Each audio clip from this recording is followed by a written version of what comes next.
We will go ahead and begin now that we have a quorum present, and I just appreciate everyone taking the time to make the way. First thing, as we always do, we will open up in a word of prayer, and so I would just call my esteemed Vice Chair, Senator Harbison, if you would lead us in a word of prayer. If you bow with me, Father God, thank you for the blessings of this day. Give us courage to do the right thing for the citizens of this great state, our veterans, and our families. These things we ask in Jesus' name. Amen. Amen. Thank you, sir. And first thing we have is if you look in your folder and it's behind where all your forms are, it's on the same side. It's not on the opposite side. It's on the same side as you'll find the rules, which are the same rules that we had last year. It should be stapled to your folder in the back. And there's only one thing that's changed in the rules that I see that we'll need to make a change, and that is on line 2, because we've added, this committee now has a total of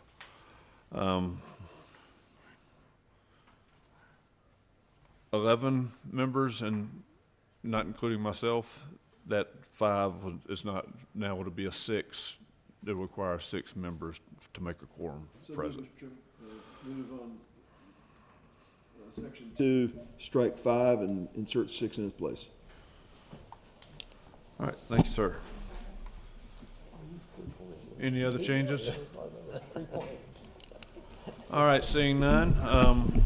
All those in favor of the rules as in your folders, please signify by saying aye. All those opposed, like sign. All right, we have our rules. And we'll make sure that we get that changed in the folders for everyone. All right, now we will move on to the agenda, and we are doing 2 bills today. We have Senate Bill 73 and also Senate Bill 109.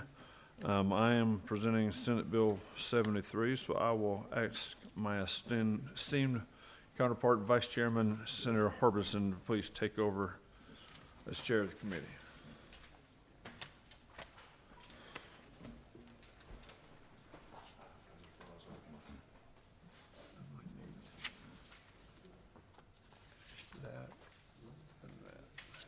You good?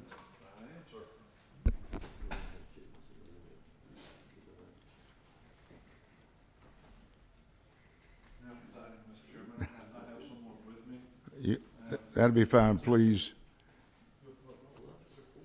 Thank you, Mr. Chairman. We're ready when you are.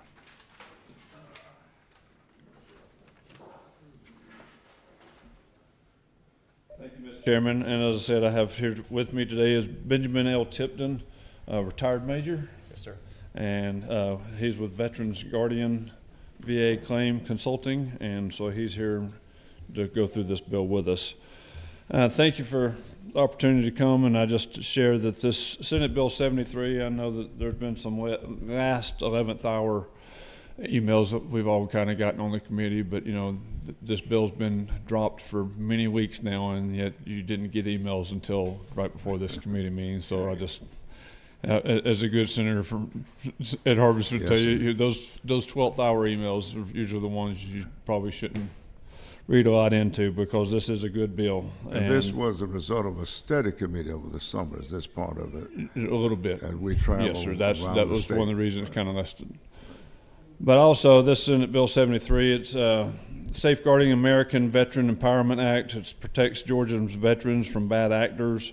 It prohibits predatory marketing practices, preserves veteran choice by allowing private companies to continue to operate, protects thousands of veterans and veteran adjacent jobs, and protects veterans' sensitive personal data. No overseas call centers are contributed to this. HIPAA compliant servers, and institutes financial protections for veterans, prohibits any fees not associated with any monetary increase in monthly benefits, no upfront fees, that's the big thing.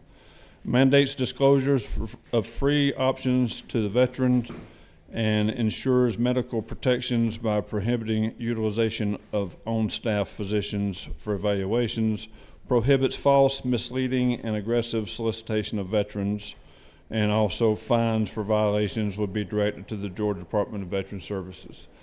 And as I said, I have here today with me Benjamin Tipton, and I'll let him speak a little bit to the bill. Will you identify yourself? Yes, thank you, Mr. Chairman. Thank you, Mr. Vice Chairman. My name is Benjamin L. Tipton from out of Pinehurst, North Carolina, with Veterans Guardian VA Claim Consulting. Thank you. And as the good chairman said, I'm a retired Army major. I'm a 100% total and permanent disabled veteran. Currently the Special Projects Officer and Accounts Administrator at Veterans Guardian for the last 5 years. Personally, I used a VSO when I first retired from the Army. They helped me out, but it was a one and done, and I was out there on my own and found a private company, and that is how I made my way to getting everything I was legally and morally and ethically entitled to for my VA disability compensation, was using a paid private service company. So I've been down both routes and see the pros and cons of both of them, mostly the pros of both of them.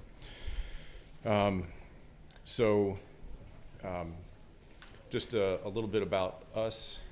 Veterans Guardian has helped over 35,000 veterans just this last year, and over 4,370 veterans in Georgia in the last 7 years. We have a 90% success rate with the veterans that come for our assistance, and we have an average of 85 days for a veteran to receive a decision, which is well underneath the 125 to 145 days that most veterans take to get connected with their service benefits. And with that assistance to those veterans in Georgia, every year Veterans Guardian is responsible for an economic impact of over $34 million coming from the federal government into the state of Georgia. So again, as Senator Payne, Chairman Payne talked about, this bill will protect veterans from any bad actors. It will prevent anyone from charging more than what is the industry standard, which is 5 times a veteran's monthly increase. So if a veteran is receiving $500 in benefits and they utilize a private company's services and get increased to $1,000 of benefits a month, that difference is $500, which makes the fee 5 times 500, which would be a $2,500 one-time fee, which the veteran never pays again. If there's ever any issues with that service connection, the veteran can come back to our company and we help them for no additional charge, because they've already paid us for that, and for the rest of their life we will help them if the VA ever comes back and says, we want to modify this, we want to take it away. And then moving into, it protects from predatory marketing practices. No guaranteeing increases, no saying that you have to do this, no hiding the fact that there's free services out there. Our company is almost all veterans or family members of veterans. The last thing we want to do is see any veteran taken advantage of. So every veteran that comes to us, we have a conversation with them right off the bat and we tell them, there are free services available out there. Have you used the VFW? Have you used the DAV, the American Legion, the Vietnam Veterans of America? There's a long laundry list of organizations out there that do this for free. And some veterans say, no, I didn't know that. And we say, well, please go and use them. And they say, thank you very much. And they go about their way, and maybe they achieve success with them, maybe they don't, and then they come back to us. And then we have those that say, yes, I have used them. I either was not satisfied, or they're not helping me out, or I can't get in touch with them, and then we help them out. What percentage of that you think, once you refer them to a veteran service organization, come back to you? And the numbers that would come back, I don't have that, but what I can tell you is the veterans that we do assist across the country, it is 70% have used a free service before they've come to see us. So most of the veterans already know and are well acquainted with the free services that are out there, and they've either been dissatisfied or gotten everything they can out of that and are looking for an alternative option. Well, can you, if I may, Major, I didn't mean to interrupt you.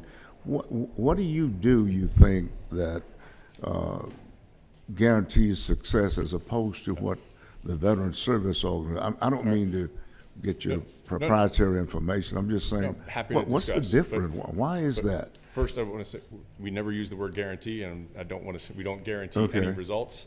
It is only, the VA is the only one who makes a decision Sure. on this.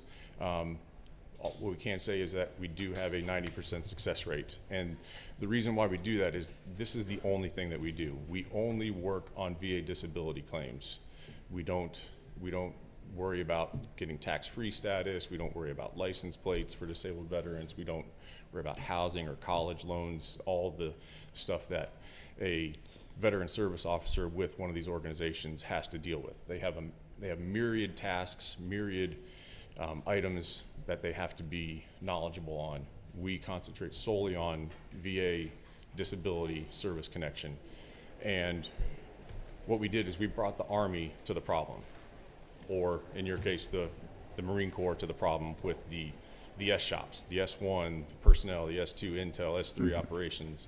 So our company of about approximately 200 people are divided into experts on every step of the process versus the VSOs, which have a caseworker model.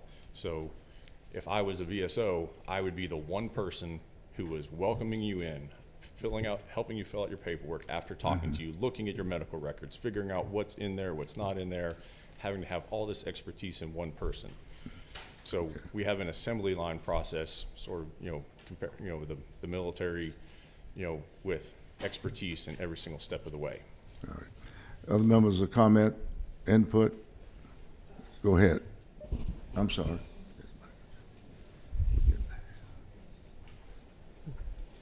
We got finger pointing. Go ahead, Madam Chair. You're 9. I just have several questions. Go ahead. If this is the right time for that. Yes, ma'am, it is.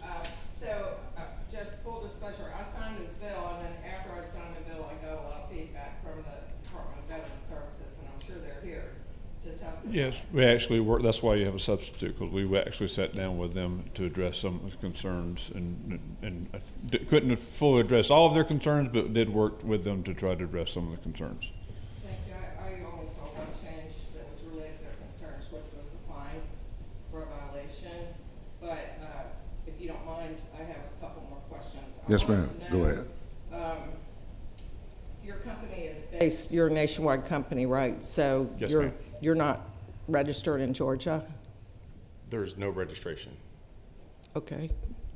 And then the accreditation process of your people, and are they trained, certified in any way to do the work? So accreditation, no, we do not have any accreditation. The accreditation is a federal matter that we are actually working with Lieutenant General retired Jack Bergman up in the U.S. Congress to modify the current rules of accreditation to allow private companies to be accredited. But right now, federal law, 1, does not allow for companies to be accredited, and 2, also we are not required to be accredited to provide the advice and consulting. And I can that we also provide speak to veterans. that. I can also speak to that. They have veteran-owned and operated, ethical and expert, transparent companies that are working on this now in Washington, including you had 3-star General Representative Bergman, who's from Michigan, and Representative Coral, Democrat from California, and Senator Kennedy from Louisiana, Republican, and they're working, but their efforts stalled, and so that's why we're trying to do this at state level. But they're still continuing the work in D.C. to try to get this done and taken care of. It's why we need common sense consumer protections for veterans in the state, and it's why the SAVE Act is needed. And let me explain to you a little bit about what the SAVE Act is. This is a simple, straightforward, no-nonsense bill that installs consumer protections in the states for veterans. Currently, veterans can try to get their VA disability just like people file their taxes. They can do it themselves, they can use a free service, or they can hire experts to help them.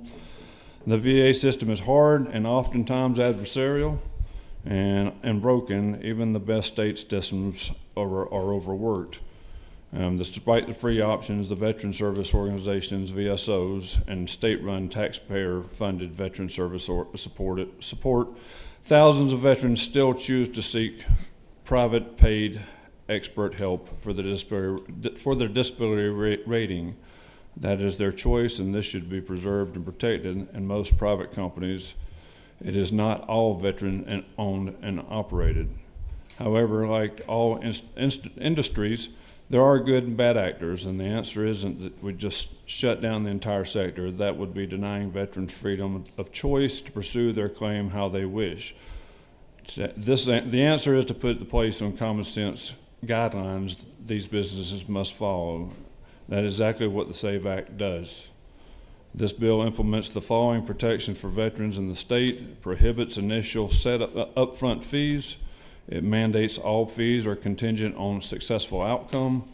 It implements a free cap supported by industry trade organizations, prohibits direct solicitation of a veteran and promising or guaranteeing an increase using overseas call centers, and from having access to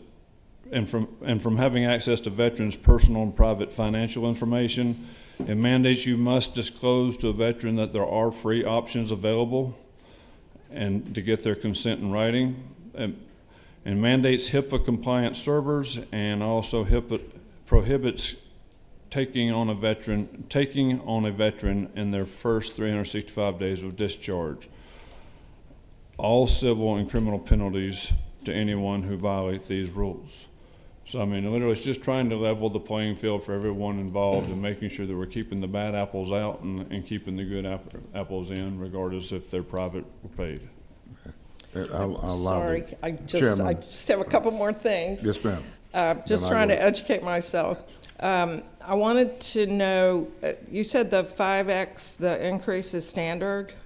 That seems steep to me. I can see on the surface how that would seem steep, but it is actually, when you compare it with so our average client is 45-year-old male, and the actuary tables, show that they're going to live to somewhere between 75 and 80, and it works out to approximately 1.2% of their lifetime benefit, as opposed to if they had gone and utilized a lawyer's services where they are charged 33 1/3% of their back pay, which is often 5 to 10 years and results in hundreds of thousands of dollars being split between the veteran and the advisor, the lawyer that helped them out. So we are, while not free, we consider ourselves, it's a bargain. And as myself using a free service multiple times, I'd say that was the best money I've ever spent. And just one more, I'm sorry. Can you just tell me what other states have passed this bill? Louisiana has passed this bill last year. Also last year, the Georgia Senate passed it 55-1. It was didn't get into the House. The House committee did pass it a couple weeks ago. And we have this bill pending in numerous states. Sorry, I'd left my paper at home that had all those listed out, but it's currently pending in about 20 different states, and it's been passed through the House in Virginia this year, and a number of other states as well.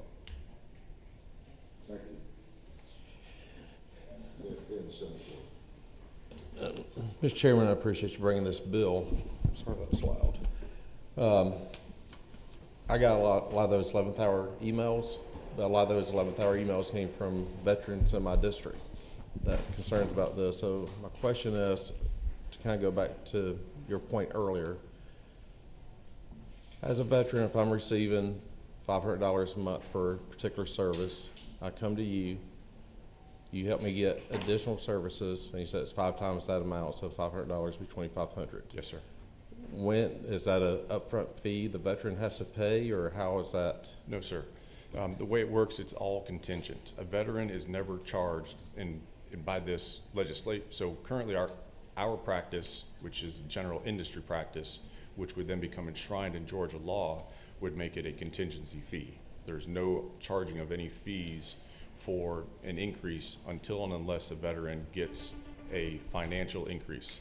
Because it is possible in this system that the VA has to receive an increase in disability but not receive a monetary increase because of rounding. So if you're at a 49% rating that rounds up to 50, and then through our help, you get another 10%, which the way the VA math works out would then make you a true 50%, you're still going to get paid the same amount of money. So when that happens, we just tell the veteran, congratulations, you've received an increase in your disability, you have another condition or conditions service connected, but there is no charge. So we take the loss on those cases. Where do you make the profit then? Well, when, I mean, you just said a minute ago, if you got an increase in the pay, yeah, so it's 5 times that. yes, So if they got an increase in their benefit when does a veteran pay that? after they start receiving their increased benefit from the VA. We never charge a veteran until a veteran is starting to receive an increased amount of pay. And then we have payment options where a veteran, if they pay all at once, they get a 10% discount. And then we have a 5-month payment plan or a 10-month payment plan with no interest, no fees. And honestly, you know, if a veteran tells us that they're having really hard times and they can only pay us $20 a month for the next year, and then we will do that with them and work with them to, you know, help them get financially straight and then settle their bills. That's all I got.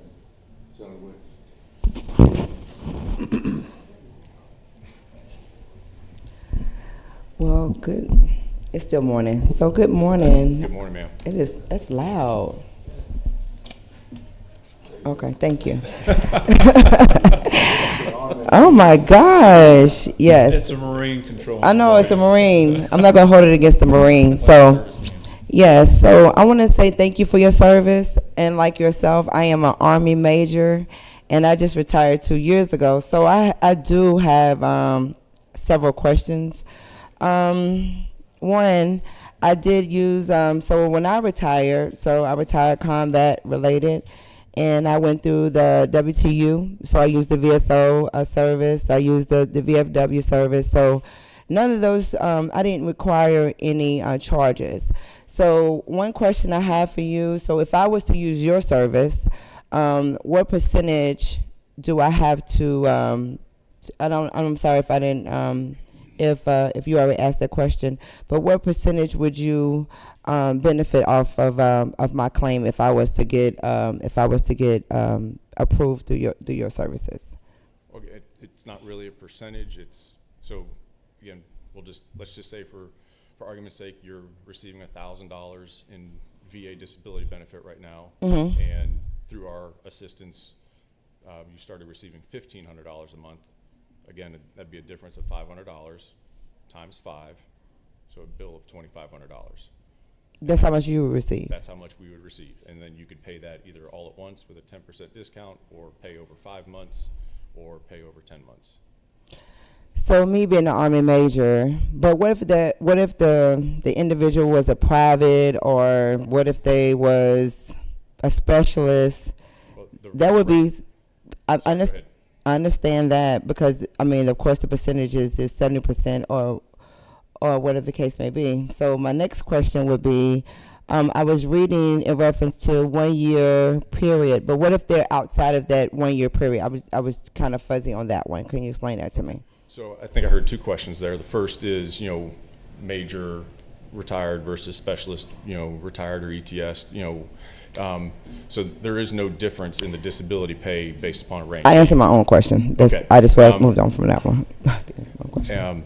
So then, and I'm sorry, I forgot your second question real quick. In reference to, if you read The presumptive period. Yeah, presumptive, yeah. Period. So if you're outside of the presumptive period, then what the presumptive period is, for those who don't know, is within the first 365 days, 1 year of leaving active duty, the bar to prove that things that you have wrong with you are service connected doesn't exist. It's very, very low. If you all of a sudden come down with pancreatic cancer, you know, at 6 months after service, it's very easy to service connect that to your time in active duty, if there is evidence of it. But if you're 366 days out and you come down with a cancer, or you break your leg, or you come down with a knee issue. Thank you.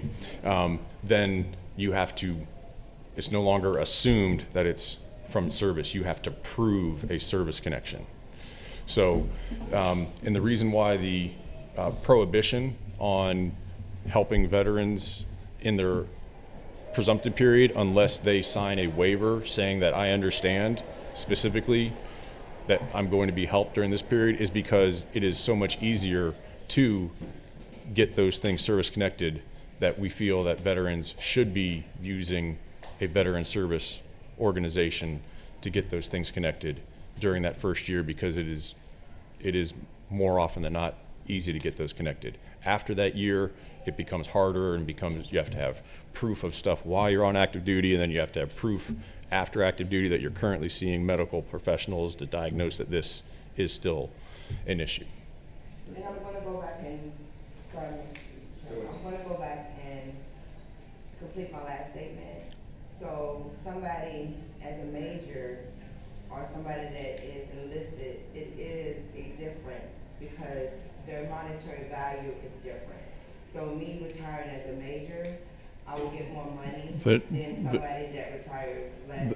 So the compensation is different. So I just want to make Well, this is disability, so it don't matter if you're a major or PV1 private, you're still paying for the disability of a bad back from jumping out of airplanes, as an example. So it's not really based on your salary. Right. I think Senator Wicks is alluding to military pay and military status as opposed to what the VA protocol is. I believe that's the confusion. I think that, but I think that's clear now. We know it's everybody will get the same thing, whether you're a general for a disability, whether you're a general or you're sergeant. Is that correct? Yes. That's what. There Yes, you Mr. go.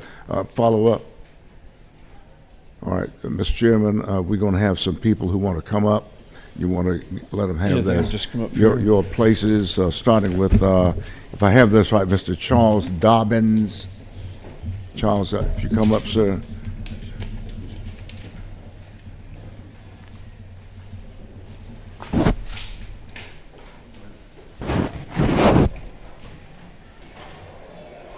Yes, sir. If you say your name and give us an idea of who you are, we appreciate your regalia, appreciate your service. Good. My name is Charles Dobbins. I'm a retired sergeant major.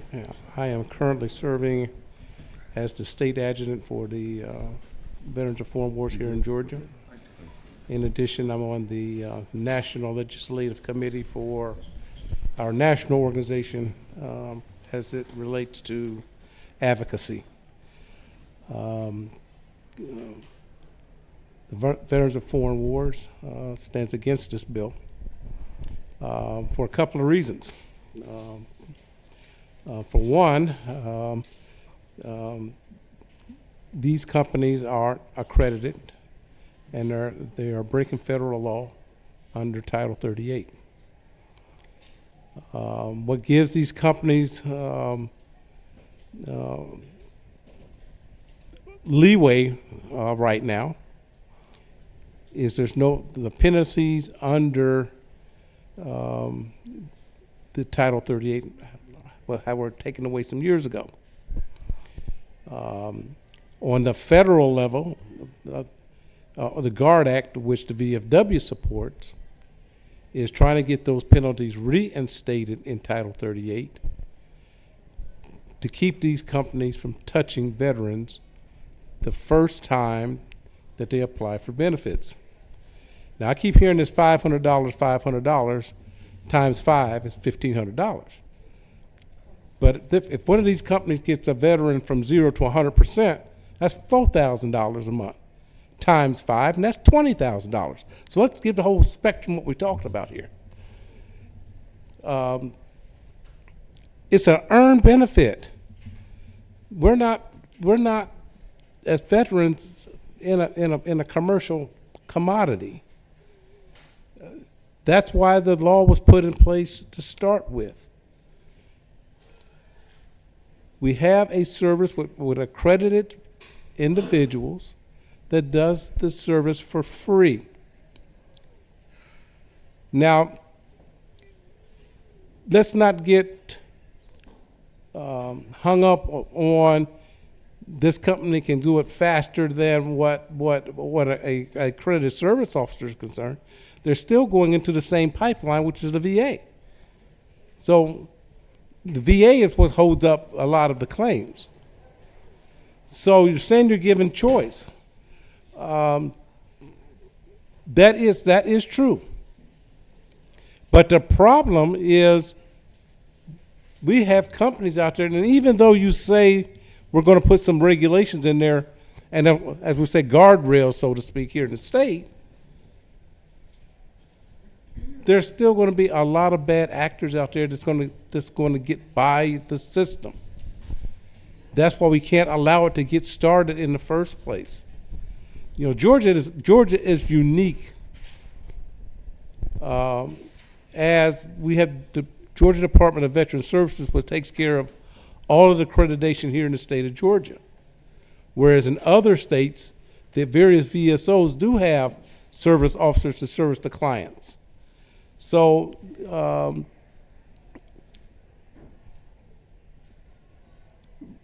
it's still a free service, you know, in those states as well. The other part that in this bill that the veterans of foreign wars, it's around line 40, is you're memorializing the contract agreement. The problem in the language is the tactics that can possibly be used to get that contract signed. We would like to see that it's a memorialized that adheres to all criteria that's specified in Title Code of the Federal Regulations under Section 14636, all terms regarding payments, fees, and services rendered. So once again, it's following the law,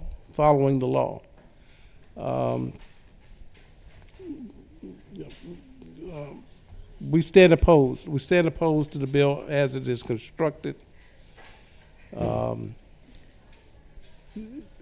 Companies that can help with appeals, there's a fee structure for that, and you see more of that under the appeals side, and we have no problem with that.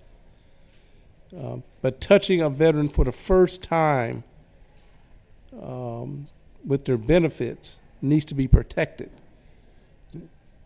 Because these companies will take advantage of these veterans, especially those that are coming out really seeking, you know, that are in a bad situation, and then this company's going to take money from them right off the top.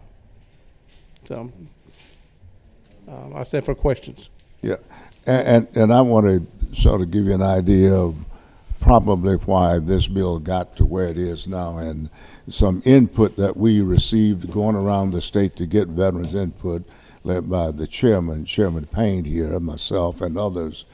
It is a struggle for a lot of veterans who are in stress economically, they got their benefits, or they feel they deserve their benefits. And you mentioned the timeline sometimes with the Veterans Administration, the slowness of that, and even the denials that they're getting and being turned down. So we got testimony after testimony from people coming up and saying they want to do it. They want to pay it. And because they've been turned down, they were not mistreated necessarily, but they were not getting results, and these companies got results. And by full disclosure, I was adamantly opposed to them, but the people and the veterans themselves came up and said over and over again that they wanted the service. They thought it was, they were deserving of it. They thought it was worth it to at least get what they deserve and pay the fee, as opposed to waiting a year or 2 and 3 and just keep fighting. And you mentioned yourself the adversarial posture that the VA has towards some of these veterans seeking their claims that they deserve to have.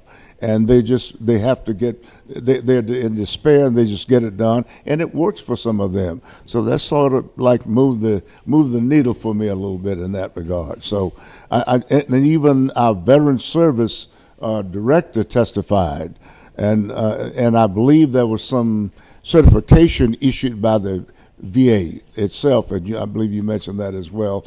They're not covered in that regard, but the results that they get is what's driving this whole thing. So I just want to put that on out for your, edification. Yes, sir. And for those veterans, I'm glad they got service that they paid for.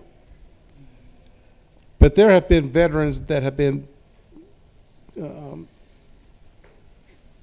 taken advantage of, and I try to get one of them that's down in the Savannah area to come up here and speak during the summertime, where a person was taking $100 from them each time they seen them.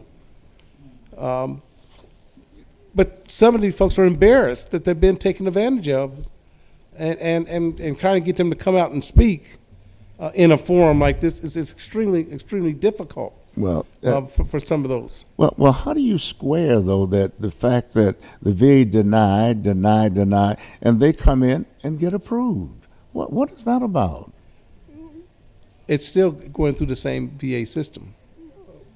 And the adversarial role you mentioned yourself, and I vouch Right. for as well. It's just Right. it doesn't make sense. Right. We stand opposed to the bill. Sometimes, we got a lot of veterans here on this committee. Sometimes the problem is getting the word out, and we're trying to do the best we can, that the free service is out there through the accredited service officers, one. And two, getting veterans, sometimes veterans can't get out of our own way. That's the best way I can put it in a nice way. Thank you, Mr. Chairman. Sir Major, thank you for being here. Appreciate you. Thank you. I just think back to, I think of my own life as a small business owner, outside of this context, but just the crushing, time-consuming effort it takes just to get a permit set up through a government agency. I mean, it's crushing for me. I've got experience leading businesses and people, and my wife does, and I think back to my days in the Army. You have some E3 comes in, signed a car note, and you look at the contract. Why'd you do this? How'd you even qualify for this? Well, they go back down, can't get it fixed. First sergeant goes down there and gets done because this E3 doesn't have the ability to go down there, talk to the car dealership. Oh, it's already financed through Toyota of such and such, all the song and dance they get. But the first sergeant goes down there and gets fixed. I'm concerned we've got people coming out of the military that go through this crushing bureaucracy. And it is bone crushing sometimes. It's such that I can't get things done, and I feel like I've got a lot more experience, pushing through things as a business leader, military leader, state senate, all that good stuff. I can't get things done. How is some E4 that's got a legit issue going to get this done? I mean, hey, listen, if I'm going to get $1,000 a month more, and I understand I've had the disclosures in place that say, hey, listen, there's free services to do this. It wouldn't get results. I'm sensitive to your point. I don't want them to get taken advantage of, but at some point, if you can push a button and say, you know what, break through this log jam for me. I ain't got a first sergeant anymore that solve my problems for me. I'm an E4, I'm out there on my own. To push through the log jam and get something done. I see them as trying to do this. I mean, I'm sensitive to your points. How do people do this? And to me, I mean, if I'm a 25-year-old, E4 getting out, and I've got an entire 50, 60 years of life ahead of me, hobbling this disability, if someone can break through that log jam, I'll pay 5 months, because I'm not going to get it for 5 years unless I get some help. I mean, I don't understand how this doesn't have potential. I can certainly see the potential for exploitation, which is why I'm glad they've got some controls on this. I mean, if attorneys are taking 33% of lifetime benefits, that's exploitive. I don't understand all the provisions of this. I'm sensitive to the crushing bureaucracy, and I just don't know that, they make the phone call, I don't get the phone call back. Folks, if I call an agency, whether it's a veterans agency, whether it's Department of Labor, it's 3:35 in the afternoon and no one's making the phone calls because Miss Jones is working from 6 to 2:30 or 6 to 3:30 and she ain't there anymore. And I need someone at 5:45 when I get off the job, I'm an IBEW worker, that's got my job after the military, and I get off my job at 5:30, who's going to make a phone call for me? I need that. So I'm sensitive to somebody that doesn't have the sophistication, didn't make 1,000 on the SAT, went in the Army, don't have a great executive function, but I dang sure got an injury. Who's going to break through that logjam for me? That's my concern. I hear you, Sergeant Major. I just don't. How is people don't leave the military and have a first sergeant and follow them around for their whole life?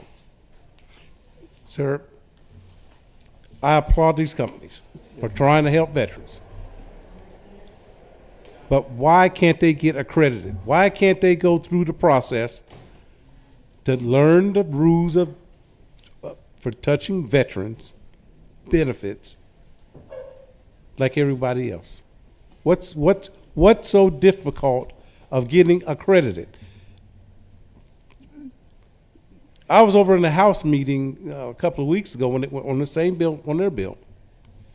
And one of the representatives said, we'll help the veteran go through all the paperwork, and then we turn it over to a representative to submit it. Well, why can't they be accredited to start with? So there's a federal law in place, sir. There's a federal law in place. This bill breaks that federal law.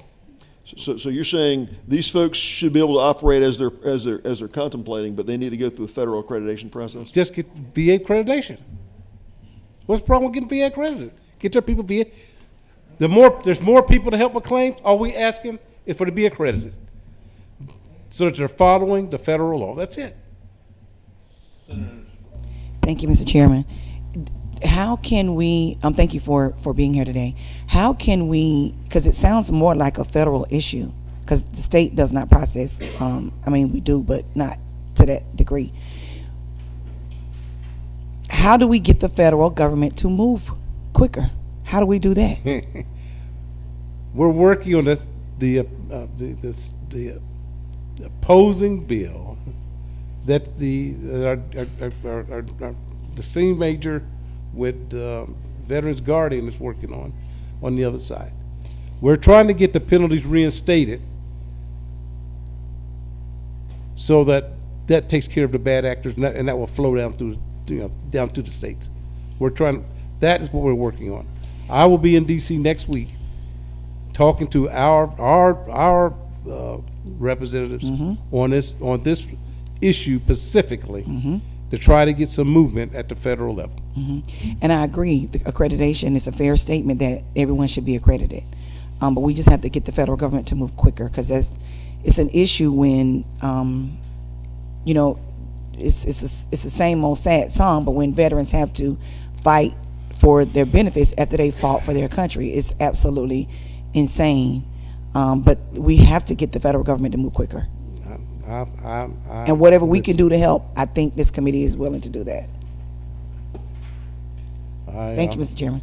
I feel the same frustration that many of our veterans do, because I'm part of that pot. Thank you for being here today. I just have one question for you. What is your success rate with the VFW? Once again, the accredited service officers come underneath Georgia Department of Veteran Services. Okay. So that would be a Commissioner Ross question, because that's they handle all of that. I'm sorry. Thank you.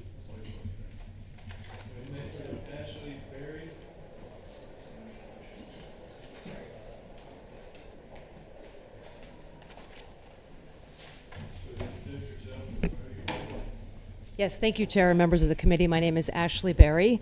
I'm the Senior Vice President of Communications for the National Association for Veteran Rights. I'm here today not just as an advocate for veterans, but as someone who has spent years uncovering the truth, both as an investigative journalist and as a senior executive at the U.S. Department of Veterans Affairs in Washington, D.C. A decade ago, I was on the ground in Phoenix, Arizona, exposing the VA wait time scandal on CBS News. Stories that sent shockwaves nationwide. I reported on veterans who had served this country with honor, only to be left waiting, sometimes months, sometimes years, for the benefits and care they desperately needed. Some never made it, as you know. Families buried their loved ones while the government still had them on a list waiting. That crisis should have been a turning point, but instead, here we are, years later. Veterans across the country, including in Georgia, are still struggling with a system that too often fails them. And the numbers, I would say, speak for themselves. Georgia is home to more than 673,000 veterans, yet there are only 145 VSO representatives. That means there are more than 4,500 veterans to every one VSO representative. That is a completely unsustainable workload. Meanwhile, the VA's average wait time to process a claim is 152 days.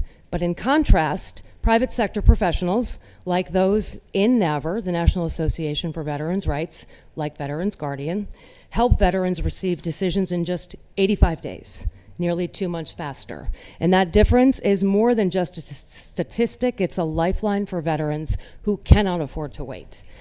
Georgia Senate Bill 73 is absolutely a necessary step toward correcting this injustice. It affirms a simple, critical truth that veterans deserve the right to choose who assists them in navigating the complex and often hostile VA claims process. They should not be trapped in a broken bureaucracy, nor should they be denied access to expert assistance simply because it falls outside of outdated government models. This bill protects veterans from predatory practices, as we said, while preserving their right to seek help from qualified professionals they trust. It introduces transparency, accountability, and most importantly, hope. So thank you so much for your time. Appreciate it. Thank you, Mr. Chairman. Gentlemen, before you made some strong points. I'm trying to sort this out. I don't have great experience on this particular issue. The idea of federal accreditation that was alluded to, is that something only agencies like the State Department of Veteran Services can provide, or can there be private companies that can become federally accredited? So, very respectfully, Chairman, sir, I would defer to Ben Tipton on that.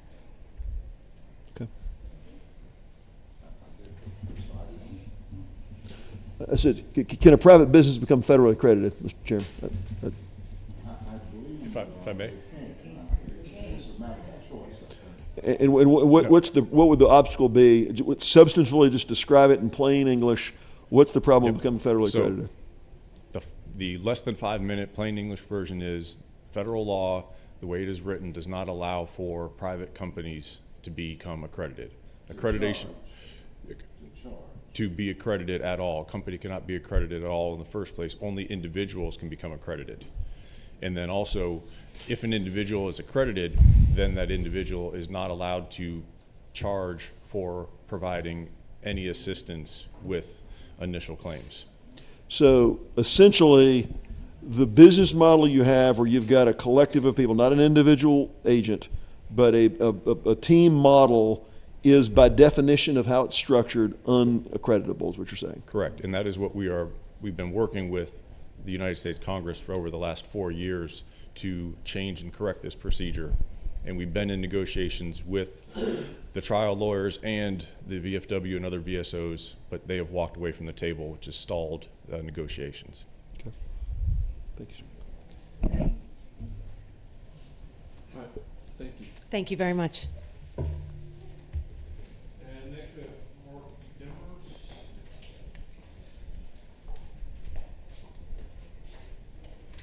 Mark, give us your title, who you with? Yes. My name is Mark Demers. I'm the Chief Development Officer at Georgia Department of Veterans Service. I am an accredited representative, and I have been for over 7 years. Sorry. Yes. The idea of accreditation, I don't think anybody has told you how the accreditation actually gets processed. Accreditation has 3 categories at the Veterans Administration. One of them is your veterans service organizations, the other is your lawyers, and the third option is your claims agents. Now, the veterans service organizations do not charge a fee. They don't. The lawyers charge a fee, anywhere up to 33%. The industry standard is not 33%. It is 20% of the back pay only. 20% of the back pay only. So 5 times the amount of increase is significantly more than what a lawyer would charge. So claims agents are the same thing. They can charge up to 33%. But the industry standard, again, is 20% of the back pay. And these individuals are individually accredited, like they actually said, and the same with VSOs. We are all individually accredited under an umbrella. Like Veterans Administration, like us, for GDVS, we have our own, as does the VFW, American Legion, American Red Cross, etc. Individual lawyers, they're not accredited by firm. They're accredited by individual lawyer. So, and the same with claims agents. So, I don't know if anybody's explained that to you. So, accreditation, it gives you the minimum amount of education to actually process claims according to the VA. You go through the training course, and you have to take an exam at the end and pass the exam with at least an 80%. It's the minimum amount of education you need to process claims. That's basically what accreditation is. So, and it is important. So, they talked about presumptive conditions. Presumptive conditions, yes, say in change of laws like the PACT Act. There are presumptive conditions for cancers and everything else. Why would you go to a paid service when a presumptive condition is essentially a rubber stamp? It is. It's essentially a rubber stamp to get your benefits. If you have the cancer, you get the benefit. And then you, with an accredited representative like a VSO, they get all of their back pay and they get all of their benefits. So why would you go with somebody paid? It doesn't really make any sense. I understand that some veterans do not like dealing with VSOs and they've had a bad experience with VSOs. But that's not the entire organization. Those are individuals. And there are individual bad actors in all of them, in every industry. So accreditation is important. Now, they might not be able to get their entire organization accredited, but they certainly can get some of their employees accredited. Why can't they do that? As claims agents, they go through the training, they get the accreditation, they can file claims with a fee schedule that's submitted to the Veterans Administration. It's under a 2122A, and it comes automatically out of the veteran's back pay. They don't even see it. It comes out right at the front end, and then they continue to see their monthly benefits. So why can't they do that? So, another thing that's been discussed is why the VA won't come in and testify. Bottom line is they can't. They cannot, they're not allowed to be involved in state politics at all. The Veterans Administration cannot come and testify at a state hearing. They cannot. So that's why in the House and the Senate, they cannot come and testify, even if invited. So, I didn't see in I don't know if it was updated, this bill was updated on the website or not, so I don't know what was discussed as far as the penalty for noncompliance. Do you know what that one change was?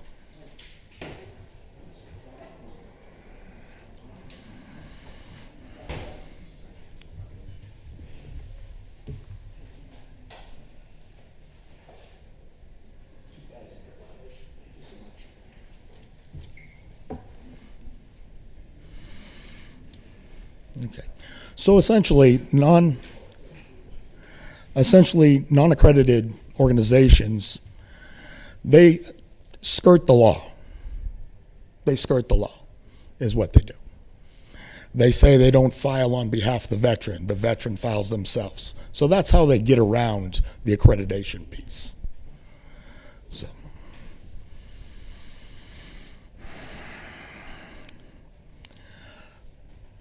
I have no further comments. Awaiting your questions. Thank you, sir. Appreciate you being here, by the way. Let me ask you this. I mean, it's troubling to me that someone would pay 33%. That's even possible. Yes. Um, I've only seen it once. Only one time, and it was a lawyer. Hypothetically, if this committee were acting in a way that's other than passing the bill as presented, but to take other actions, is there any reason we shouldn't put a limitation saying you shouldn't pay more than 5 months total? I mean, whatever the 5-month amount is, I mean, that could come from back pay, that could come prospectively from future pay. Is there any reason we shouldn't put a limit and say 5 months is the max that can be paid for this? Give it a limited attorney, limit someone else, so at least we put that handrail on. Is there any reason we shouldn't do that? Well, it should be equivalent to what an attorney would charge, 20% of the back pay only. Yes. So it's not affecting the future months of the action. Well, I mean, because right now it's laissez-faire. It's sort of like whatever happens. So if we do nothing and don't pass this at all, that it may be infrequent, but that could still continue. You could still have 33% payments for people, or you could have, but it would seem there needs to be something done, because the kinds of, I mean, it seems like you agree with the principle, the idea that the amounts that can be charged legally are not really fair business practices. They can be very excessive, yes. But the majority, well, I want to say all but one over the course of my time as a VSO, all but one was 20%. No. Because I see the fee schedules in the veterans' files themselves. So, and again, I appreciate the clarity. So there may be an assignment, even in your way of thinking for us as a committee, to not let that just kind of go unchecked. With respect to the back pay piece, if I'm a veteran, let's say I've separated 36 months ago. Say I've been trying to work this out for some time. If, let's say I'm getting no disability, no payment, and I go to $1,000 a month, so that's $12,000 a year. From a back pay, how does that back pay work for me? Does it go from do I get back pay from my date of separation to today? Is it how does that back pay normally work? 20% of the awarded back pay. No, I'm not talking about I'm not talking about the compensation. I'm just talking about the totality of my back pay. Yeah, the As a veteran, totality. let's say I don't use any organization to do it. I just do this on my own. Right. And in my 36 months from ETS date, I'm awarded, okay, here's your disability, you're going to get $1,000 a month. What back pay do I get? Do I get $1,000 a month times the 36 months I've been out? From the day after well, it all depends. Yeah. When was the claim filed? Okay. If the claim was filed, like say within a year of separation, the effective date will go back to the day after separation. Okay. So go back to the day after my ETS date. After, yes. And so if I filed it within that first year, I'm 3 years out, I would basically get 3 years of back pay at $1,000 a month is what I'm saying. Is there so if that's happening, is there anything in this bill, if 5 months pay, 5 months of compensation, in my case would be for this bill, their pay would be limited at $5,000 because it's 5 months. Is there anything that would prevent the $5,000 I pay these guys from coming out of my back pay? There's nothing that says it's got to be prospective. If I get $36,000 in back pay, then I'll pay these guys $5,000 for making it happen for me, and I'm walking away with. I'm not paying them 20%. I'm paying them a little bit less than that. I mean, that seems like a pretty good deal to me. I mean, we're capping fees at $5,000 at 5 months. But that shouldn't be. It's not a bad deal. they don't do initial claims. They don't do initial claims within a year of separation. Okay, so Right. we file the claim. I've been out for 2 years. I file the claim, and then it gets recognized 3 years later. Do you get back pay back to the date of your claim, basically? Yes, most of the time you get back pay the date of the claim, unless there was some sort of federal law with a presumptive. Then it's the effective date of the actual law. So there's nothing in this bill that prevents my back pay being what compensates these guys, though. Well, if the veteran wants to pay it out of their back pay, they probably could, yes. Yes. But there's a cap there now. Right now, it could be 33% of my lifetime benefit, but now we're capped. No, just back pay only. They don't get any lifetime benefit at all. It ends with the back pay. That's it. 20%, that's it. Okay. The transaction ends right there. Yes, just to reiterate something from the current testimony we're hearing, this VA says it is illegal for any person or organization that stands to gain, example, being able to provide service or additional service, to pay some other person or organization to assist the claimants filing a claim. The only time a fee may be charged is after the claim has been denied, and that's language from them. And I guess that's what we should be looking at. I'm torn between, I want to help the veteran because, as I said, I got the impression when we were down in, may have been Augusta, hearing one claimant, testimony after testimony came before us, say, look, I know it's a high price, but they got it done. They got it across the finish line. I get that. And I'm just really sort of wavering between that. But they said it's illegal. And I'm suggesting that perhaps we can draft some language saying with these companies that's going to be doing this, that at least one person must have certification. And I think that would meet the quality, meet the standard that needs to be satisfied by the VA. I don't know how that would work, but perhaps that would work. I would think even one person. it would probably be better if it was their lawyer, Yeah. because, they would be able to do it. They would actually be able to get accredited as an individual, other than the others. Yes. One other question I had about the process of this is, what do they do what do these organizations do when the veteran wants to file an appeal and they want an actual hearing? They cannot. They cannot represent the veteran in a VA hearing without being accredited. That is fact. That's actually law. They check it when you're going in the hearing room. I've done over 540 hearings with the VA. I know this for a fact. So then the veteran is stuck trying to represent themselves? Correct. Next, we have Alvin Johnson. Thank you.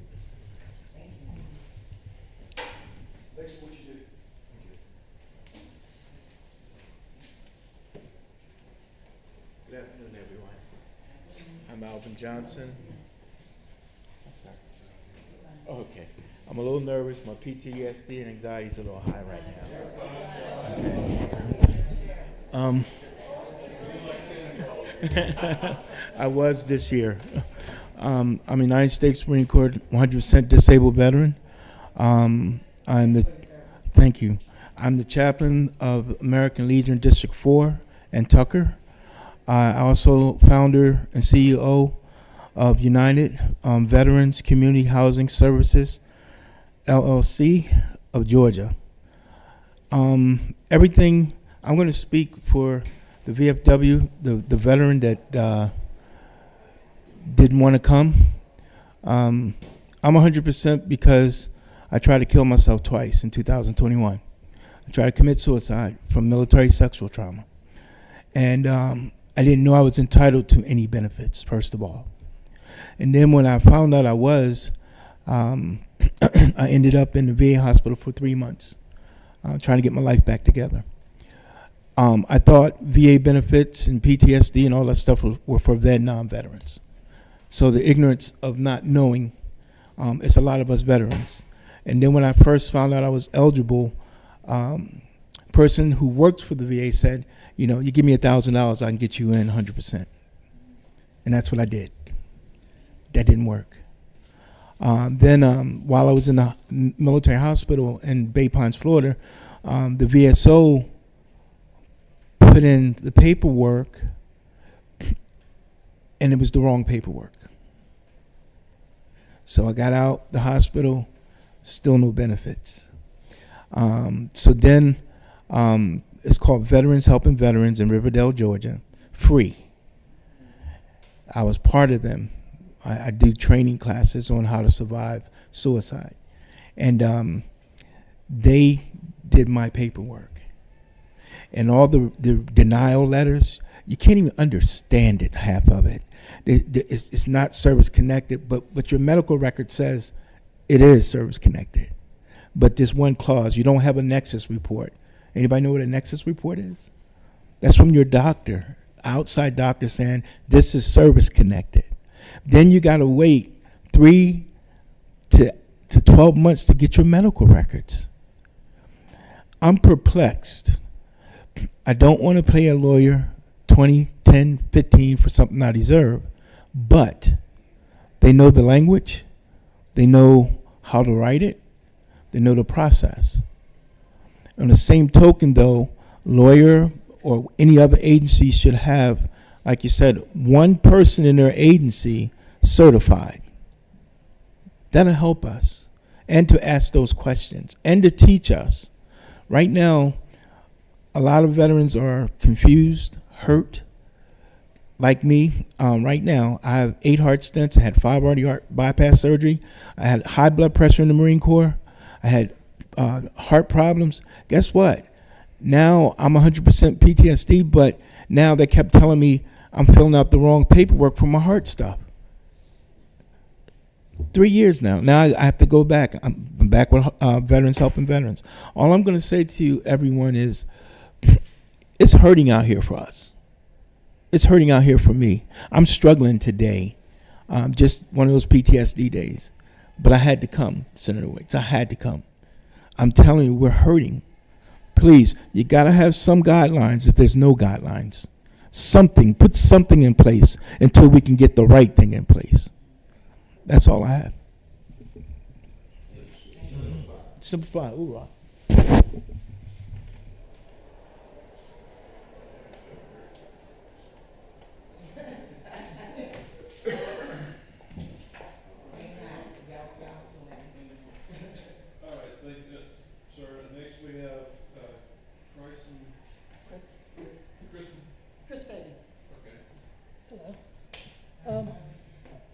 My name is Chris Fagan. I have a PhD in biochemistry, cell and developmental biology. I joined the Army when I was 17 years old, back in 1999, because I was living on my own and I had no assistance. I needed help. When I joined the Army, I got a family who was there for me and helped me get through the next 4 years. I ended up having to have ankle reconstruction and surgery on my knee. I also suffered lumbar strain and cervical strain because I was in a time during Don't Ask, Don't Tell, and I was being harassed and tormented and eventually put in the back of a Humvee by my first sergeant who intentionally drove into a tree. That's how I had damage to my lower back and my neck. All of this was documented in my service record. Immediately when I got out, I filed. I got 30% disability. That's fine, I was a college student, didn't really matter. I went on to get my bachelor's at Georgia Tech and my PhD at Emory University. I was recruited out of Emory to go and work at the NIH as a postdoc. While I was there, my military injuries came back with a vengeance. My ankle, I was in Japan presenting my research at the RNA conference. I went to go pick up my bag from the hotel. My ankle reconstruction failed, and I twisted my ankle so severely it tried to eject a bone. When I got back and I got the medical care that I needed, it went from my right ankle to my left ankle to my lower back. I was falling apart. I could not work. I could not, at the time I lived in Washington, D.C., and I worked with the VSO there to try and get my claim processed. And then I moved down here to Georgia because I could no longer continue to work. My disability claim, I wrote out like 15 pages of evidence in my personal statement, listing ridiculous kinds of data, way more intense than any of my doctors would provide. I listed hundreds and hundreds of pages of my medical records, my private doctor's records. I went to the VSOs, I went to DAV, VFW, everybody that I could find to get help. When I moved down here to Georgia, I still didn't have any assistance. I called the DAV for 6 months. I called the VFW. It was every week to try and get somebody to help me. When I moved down in 2017. I camped out at the VSO's office at the Atlanta VA hospital, and he helped me file my first increase for disability benefits. And when that came back with the letter saying that we searched this entire textbook and never saw an instance of one ankle or one joint causing damage to another joint, he could no longer help me file an appeal. He did not understand neither the medical nor the legal situation at the Atlanta VA hospital. That's when I started calling, again, the VFW, the DAV. I even called the Purple Heart, the Order of the Purple Heart, to try and get help. I went to every single clinic that I could find. Nobody could help me. It wasn't until another veteran, after fighting for 7 years on my own with a broken back, not able to work, barely even making it to my doctor's appointments. My wife was there with me, thank God, because I would have been homeless. My wife, as a College State professor at Kennesaw University, we were only living on her salary.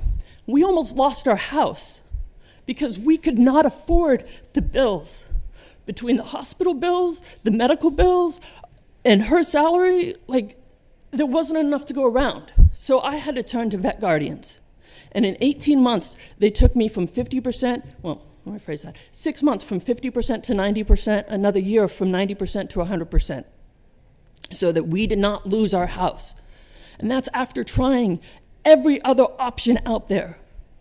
So I agree with having some kind of regulation. 5 months is a lot to pay, but you're talking about 5 months of back pay that I'd fought for 7 years.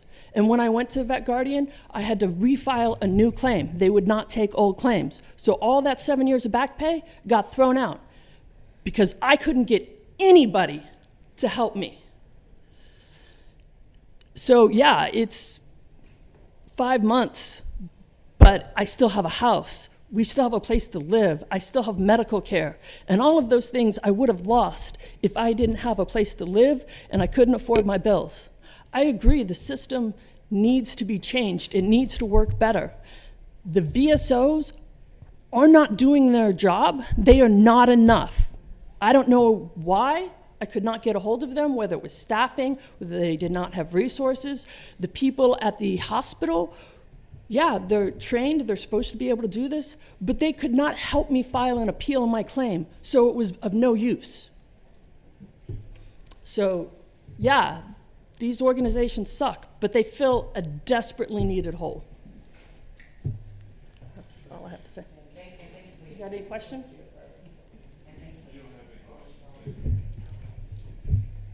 Oh, and I have an extremely high PhD, I mean a IQ, and I couldn't do it on my own. So you don't need a. No, I guess I will. Stood in there. Okay, I'll just go ahead and close from here. And just to say that, you know, I think that the testimony, the last testimony we have, just proof, you know, people do fall through the cracks, and that's my concern is those that are falling through the cracks that are just being ignored and not getting the services that they need in the end. And that's why I'm ready to carry this legislation. And Mr. Tipton, if you can please come back up with the, as part of my closing statement, I just say that, the concerns were raised. Would you like to speak to that? So first point, I would say go back to accreditation. First of all, accreditation is not what it sounds like. It is not something that makes people be able to do the job. As she just attested to, she went to many VSOs and it didn't work. Accreditation is not what it should be, unfortunately. I wish accreditation actually made people who are accredited know everything and be able to help and show up and get things done, but it doesn't. And Vice Chairman, to your point about getting somebody accredited within the company, that is I guess the best way to say it is a non-starter, because again, when individuals are accredited, they then fall underneath the federal law, which then says that you cannot charge for helping people with their claims. For the initial claims, correct. And what our business model is we provide consulting to the veterans about how to file their claim, and then they file the claim on their own. That is, some people, I've heard the word skirting the law. It is not skirting the law, it is following the law. The law says that if you do this, then you can't do that, but if you aren't this, then you can do it. So we are fully compliant with federal law, and we are also currently fully compliant with Georgia law because we are following the federal law. Thank you. Thank you, sir. I'm sorry. We have. No, I'm just going to make a comment to the committee. I think that the accreditation covers the veteran. So I would like to offer a friendly amendment if it is something that we can do within this committee, offer the amendment to require accreditation, because you don't want to leave the veteran out or without any type of covering, and they're paying for a service. And whether it's back paid to the VSO or to anybody else, then everyone should be accredited. This is a fair, level playing field, and it's the right thing to do for the veteran. But they're only getting paid if they get benefits. They still should be accredited, sir. All right. Thank you. Senator Sessler? I wanted to ask the previous gentleman that specific question relating to an accredited individual. I'm just thinking out loud here. I'm not convinced you have to have an accredited person in my way of thinking, you have to have one. But if we were to try to do that, I'm trying to understand the way you do it structurally. We could create a definition. These entities, we could create a new thing called a Veterans Benefit Advocacy Organization and say, if you're this thing, you have to have an employee that's an accredited individual.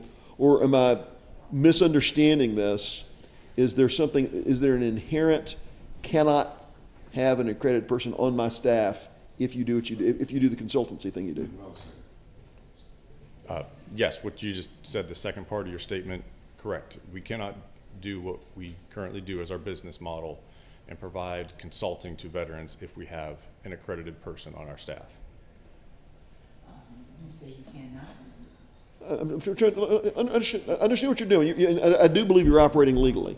Yes. I'm not working under this premise that you're doing something that's. I think what you're doing is you're doing consultancy. Yes. You're not you're not filing the form as an agent. You're being a Correct. consultant. We have no agency over the veteran to the VA. We do not represent the veteran to the VA. We consult with the veteran to make sure that they file the correct papers filled out correctly. So here's my question: is there any reason that you couldn't have? I'm just thinking out loud. I'm just flying free here. Is there any reason you couldn't have a person on your staff that in your consultancy? Is there any reason that a person who is an accredited individual couldn't also be a consultant? No. Current federal law prevents that, What way? prohibits that. You're saying a person that is a licensed accredited person can't only consult with somebody? Correct. How's that? The federal law stipulates that if you are accredited, you cannot charge for any advice or assistance. How do you get paid? We get paid voluntarily. No. How does an individual how do accredited people get paid? Accredited people get paid by providing assistance, by representing a veteran, by being their agent and representing them to the VA for appeals. But who pays their salary? Is it some third? To become accredited, someone has to pay your salary to get up in the morning and go to work. Who pays your salary? If you're accredited, you're getting paid by helping veterans win their appeals in front of the Veterans Affairs Board of Appeals, and then that money comes from the back pay that veteran receives from the VA, and the 20% is automatically paid to that claims agent or lawyer from the VA. And then if their agreement stipulates that the fee is going to be higher than that. Anything that is over the 20%, all the way up to 33 1/3% is paid from that veteran to the claims agent or the attorney. So it is by definition something different. You're Yes. saying the two can't be put together, is what you're saying? Correct. All right.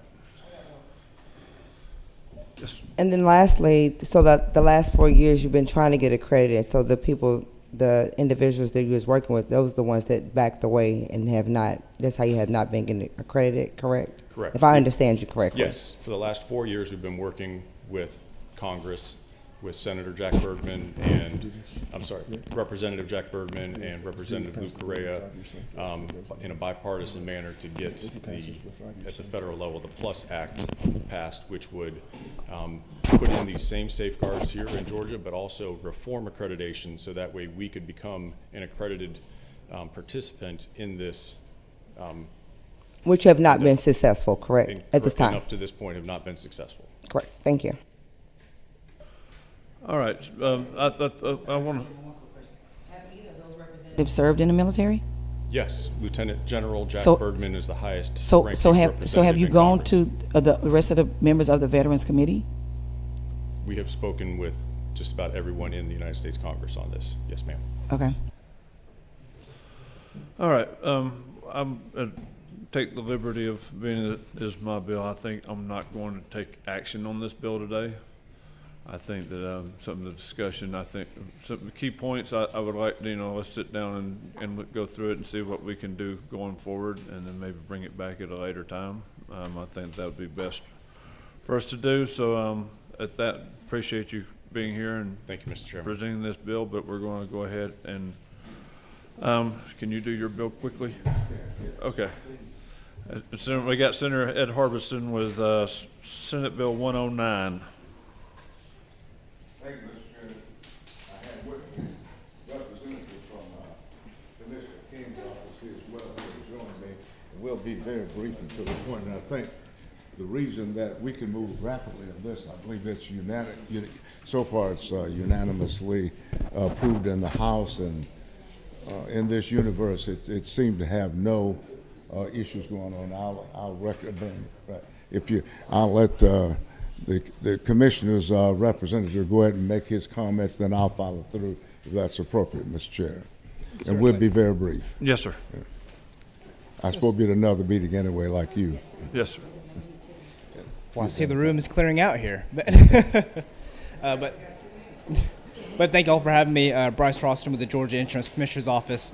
Just to give a brief background of what this bill, where it kind of came from, a constituent in Senator Harbison's district. He was a employee at the Department of Corrections, and as a state employee, he did purchase some benefits through the state plans, and in that he ended up purchasing a life insurance plan for his son. And while his son, he was in active duty in the military, he was a sergeant in the Army, and while on military leave at home, I believe he was just in his vehicle, just traveling like any of us here would do, to the grocery store or to go get some food, and he unfortunately underwent a tragic accident, and his son passed away. There was a pretty bad crash if you saw pictures of it.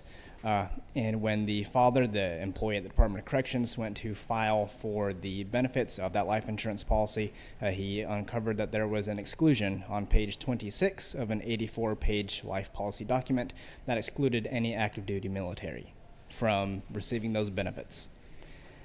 We think that is, as a department, we think that is fairly discriminatory against our folks in our armed services right now. And what this bill does, it excludes any, and if I can pull up the language here, it mirrors the language in the individual life insurance policies. So under individual life, if you look on line 18 of this bill, life companies, they can, for individual life coverage, exclude death as a result, directly or indirectly, of war, declared or undeclared, or of any act or hazard of such war. So if you are serving overseas, if you are, right now, if you go and jump out of a plane or a training exercise, there is federal coverage, as many of you will know, that will cover those incidents.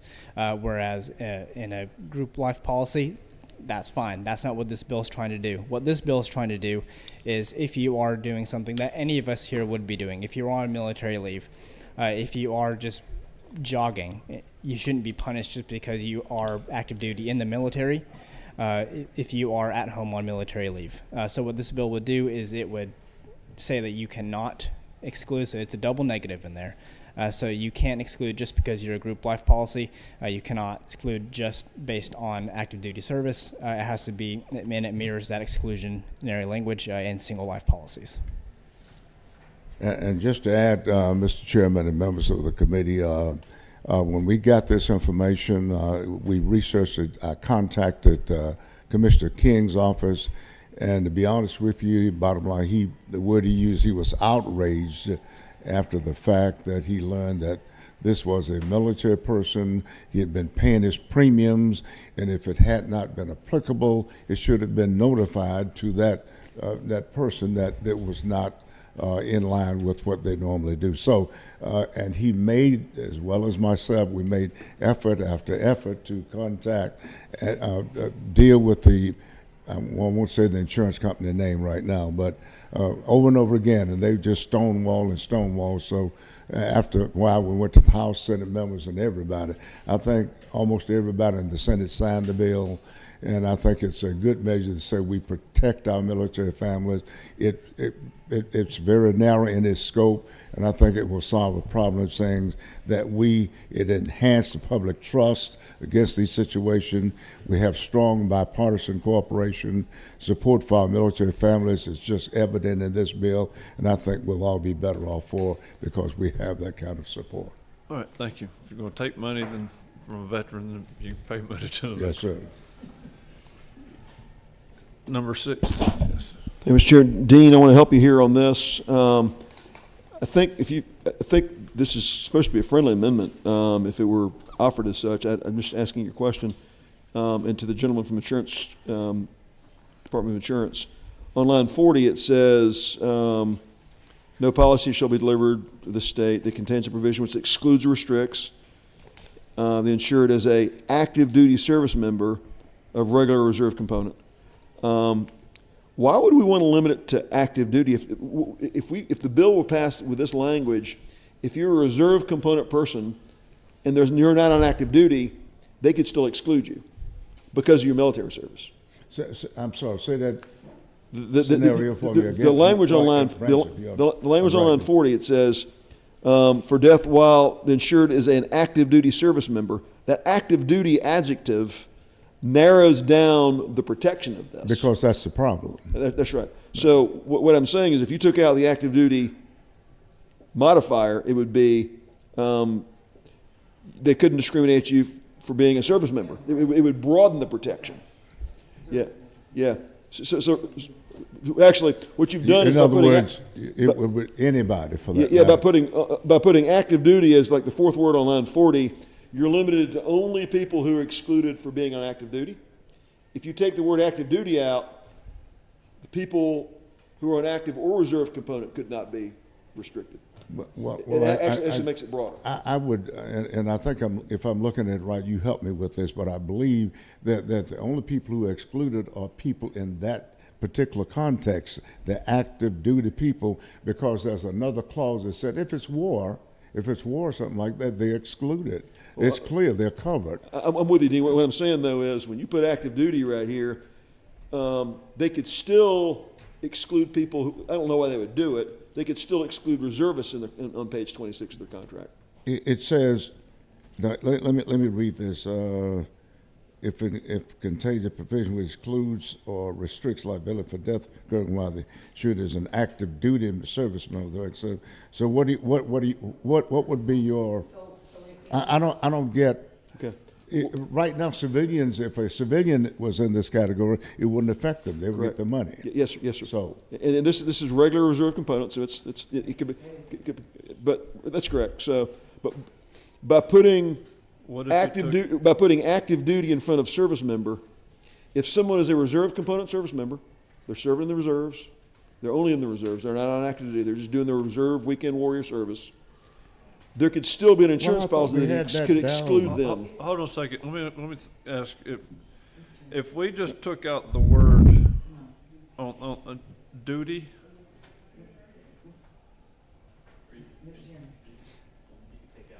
But see, how would that, then you're splitting up about reserve, is that your final point, son, is reserve? What I'm trying to Let me hear it accomplish with my is- right ear, go ahead. What I'm trying to do is, I'm trying to make it more protective. Right now, you're protecting people who are being screwed unfairly by being on active duty. Right. I'm trying to keep people from being screwed unfairly for being on active duty or reserve component. Okay, I got it. if you just eliminate that word, put active service. Or reserve component. It says it. Right, but the active duty piece, you have active reserve people, and you have active regular Army people. And you wanted to come before active duty, right, or after the word active, right? All I'm trying to do is insured is make it a service member. Take out active duty. If you take active duty, you're protecting reservists and active duty people. All right, well, I'm open to And I'm glad to yield to counsel. Senator Anderson. I'm sorry, I made my comment, Mr. Chairman. I don't think I was recognized, but I'll say it again. It reads that it is insured as an active duty service member of the regular or reserve component of the armed forces, and it seems as if that is inclusive of reserve. Now, It's different things. I'll tell you what. But Yeah, I just want to clear up, when people are in the reserves, they're not deployed all the time, right?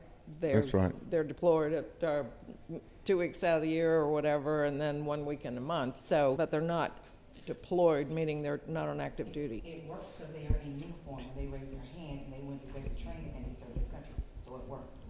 Right. But what I'm saying is there are people who are reserve component people that are on active duty. Right. This would only protect them if they're active duty reserve people. If they were reserve people, not active reserve, they wouldn't be protected by this bill. And so what I'm saying here is, if you take that active duty modifier out before the word service member, the Dean's bill protects them if they're active duty people from getting screwed, and if they're only reservists. If the clause says if you're a reservist, we're going to exclude you from this, those people will be protected by this bill too. It broadens the protection of the bill. If I may jump in, to address your point, Senator, I have the actual exclusion that, if I may read out for this committee, and it may address your concerns there. So for the purposes of determining who may become covered for insurance, the term does not include any people, so these are people who would be excluded, is on active duty in the military of any country or international authority.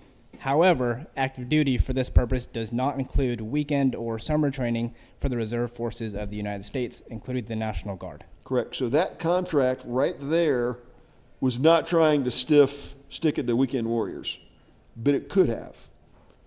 If we take this active duty limiting language out of the Dean's bill, another contract that's trying to screw reservists couldn't screw reservists. That's what I'm trying to say. If I may, Make sense? Donald, what would the wording, where would the word go on line 40 that you are? Where it says insured is an active duty service member, it would just say insured is a service member. Just put a service member. Yes, sir. And I defer to counsel for my interpretation of that. Yeah. Understand your concern, Senator. I'm not sure if the amendment necessarily is warranted, but I think that's additional discussion that we can certainly have. And in this contract, it wouldn't matter. But we can't allow there to be a contract in the future that they're bound to protect active duty people, but they can stick it to reservists. Okay. I don't want that. Okay. All right. We got to move on. So, That's acceptable. Let's go and do it. We need to take it out in rules so we can work with it, okay? I will defer to Dean on what he wants to do. That I will defer to you. It was your suggestion. It may be the thoughts of somebody else as well, any chairman but is the commissioner okay with it? I don't want to mess. We got a lot of we got to have one. moving parts in this thing. We can dial it back, I think. We can dial it back. Okay, let's move ahead with it. I'll move the amendment.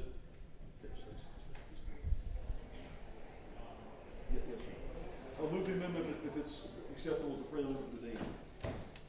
Mr. Chair, I'd like to remove the amendment, appropriate time, I'd like to offer an amendment. We're not there yet. Okay, we're not there yet. Can we get it fairly stated so we can understand? Okay. Our counsel, okay. Okay. Say that again, state that again. Well, we gotta get a motion to pass and to get an amendment, At I the guess. appropriate time.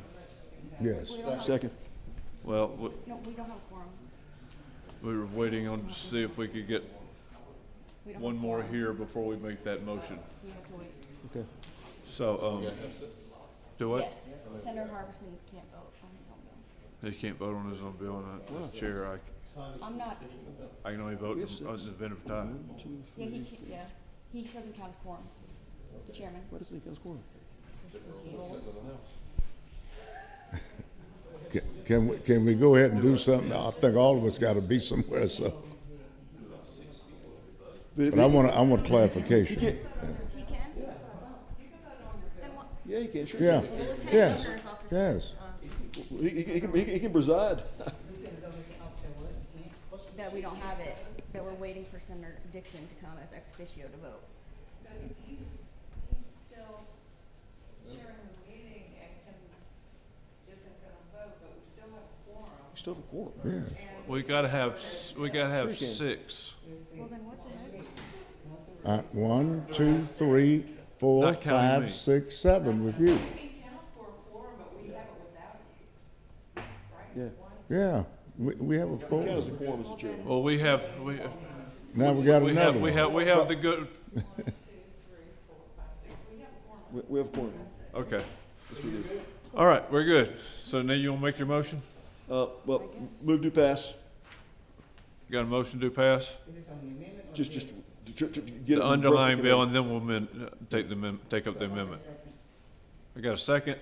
Okay, now we go to, as a friendly amendment to the dean, so that we can cover reservists as well as active duty people, I would offer the amendment to strike the words, and active duty on line 40 and replace it with A. So it just says insured is a service member, is that what it would read? got a motion and a second. Any further discussion on the amendment? All those in favor of the amendment, please raise your right hand. All right. How many? 1, 2, 3, 4, 5, 6. All right. And 7. And so then, okay, now we've got an amended bill language. Committee substitute. So now I have the motion and a second on the bill itself. Any further discussion on that? Again, Mr. Chairman, my motion was do pass by committee substitute, so. By committee substitute from LC 520704.